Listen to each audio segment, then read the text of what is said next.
Beneath the dark waters of the ocean where sunlight can no longer reach, the Soviet Union quietly created a weapon, one that did not need to be seen, yet was powerful enough to make the world uneasy. The Whiskey-class submarine was not born in glory. It was born from fear. Fear of being watched, fear of falling behind, fear that the enemy could already hear every movement beneath the sea. After World War II, the Soviet Union obtained advanced submarine technology from Nazi Germany, and from old blueprints a new generation of submarines was formed. Not perfect, not silent, not revolutionary, but dangerous enough. The Whiskey class did not need to be the fastest or the strongest. It only needed to be everywhere. And when the ocean became an invisible battlefield, every faint vibration of metal could be the beginning of a confrontation without gunfire. Built in large numbers, these submarines became a symbol of Soviet persistence, rugged, mass-produced, and ready to patrol cold, hostile seas. Inside, crews lived in tight steel corridors, surrounded by machinery that never truly slept, listening for signals in the deep.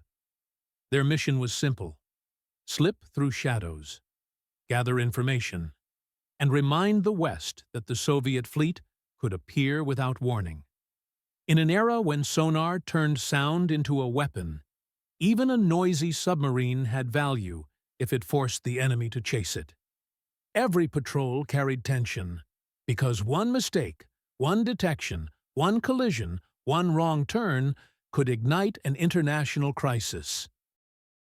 Inside the Whiskey-class submarine, men were no longer in command of their world. They were sealed within a narrow, echoing tube of steel, drifting far beneath the freezing waves. A place where daylight and fresh air were distant memories. Every inch of space was claimed. The ceilings pressed down on their backs. The corridors were barely wide enough for a single man, and the air was thick with the choking mix of diesel fumes, sweat, and fear. Dozens of sailors shared this confined world, their bunks stacked like coffins beside armed torpedoes. Meals were taken beside the rumbling engines, their metal frames vibrating endlessly as the submarine crept through the deep. The Whiskey class was not powered by a nuclear heart. It was old, mechanical, and fragile.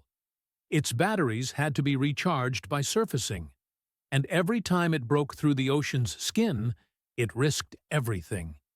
One radar sweep, one enemy sonar ping, one curious patrol plane, and their secret world could end in seconds.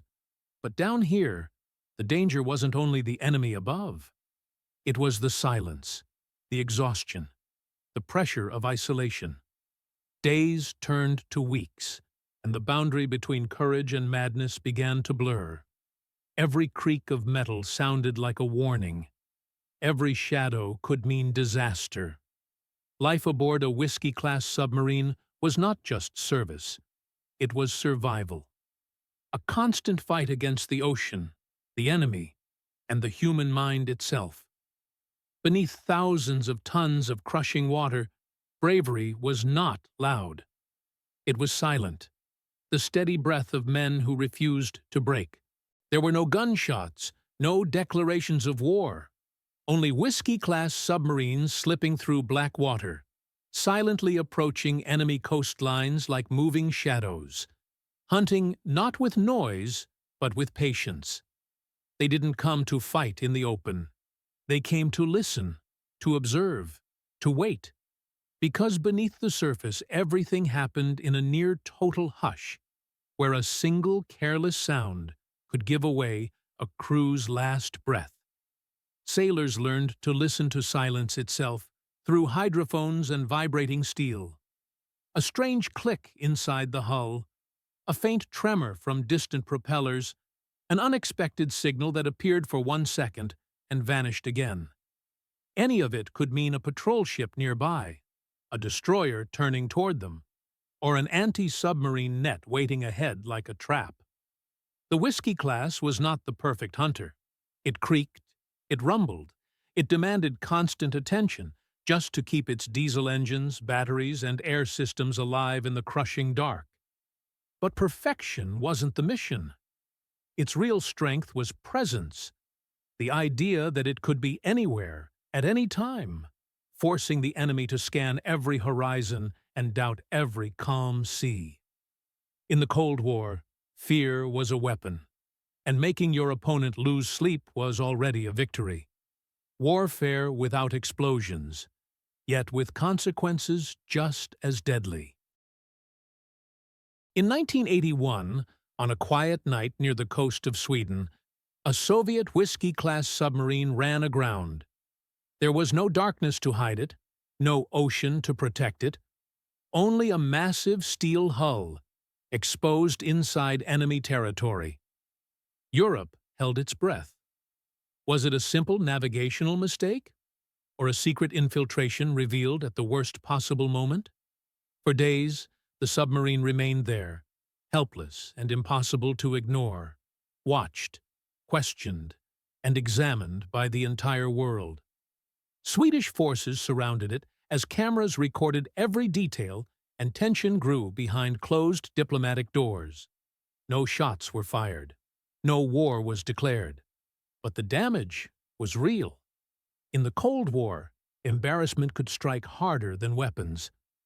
That single grounding shattered the illusion of secrecy and reminded the world that beneath calm waters existed an invisible battlefield, where silence itself could be dangerous. And one mistake was enough to expose how fragile the balance of power truly was. After that incident, the world realized something chilling. The Cold War did not need explosions. It lived in silence, on empty radar screens and unanswered sonar pings. Beneath the deep sea, the Whiskey class remained imperfect and aging, yet dangerous. It could appear where it should never be, close to enemy coastlines, close enough to cause panic. In a nuclear world, one mistake in the dark could still trigger a global catastrophe. Today, the Whiskey class no longer patrols the front lines of history. The era that once demanded their constant vigilance has faded into memory. Some of these submarines were dismantled piece by piece, their steel hulls cut apart in silent shipyards. Some were preserved as museum exhibits, frozen in time, allowing visitors to walk through narrow corridors and imagine life beneath the waves. And some, lost to accidents or forgotten missions, remain forever beneath the sea, resting in darkness where no monument can reach them. Yet their legacy did not sink with them. The Whiskey class was never meant to be perfect. It was a stepping stone, born from urgency and fear in the early years of the Cold War. It was a costly lesson that taught the Soviet Union how to fight beneath the ocean, how to think in 3 dimensions, and how to turn the sea itself into a battlefield. Through mechanical failures, limited endurance, and constant detection risks, these submarines exposed weaknesses that could no longer be ignored. From those lessons came quieter hulls, better tactics, and a deeper understanding of underwater warfare. Most importantly, the Whiskey class proved that technology alone was never enough. Steel, engines, and sonar systems meant nothing without the people inside them. In cramped compartments filled with diesel fumes and relentless noise, human endurance became the true weapon. Sailors learned to operate on instinct, to trust their training, and to remain calm when every unfamiliar sound could signal disaster. In the depths, far from sunlight and safety, it was discipline and mental strength that determined survival. The men who served aboard these submarines were never celebrated as heroes. Their missions were secret, their successes unspoken, and their failures quietly buried in classified reports. Yet they endured. They remained silent, carrying the weight of responsibility without recognition or applause. They bore the burden of an entire era defined by suspicion, fear, and the constant possibility of catastrophe. So, when you look at the calm ocean today, smooth and indifferent under the sky, remember this.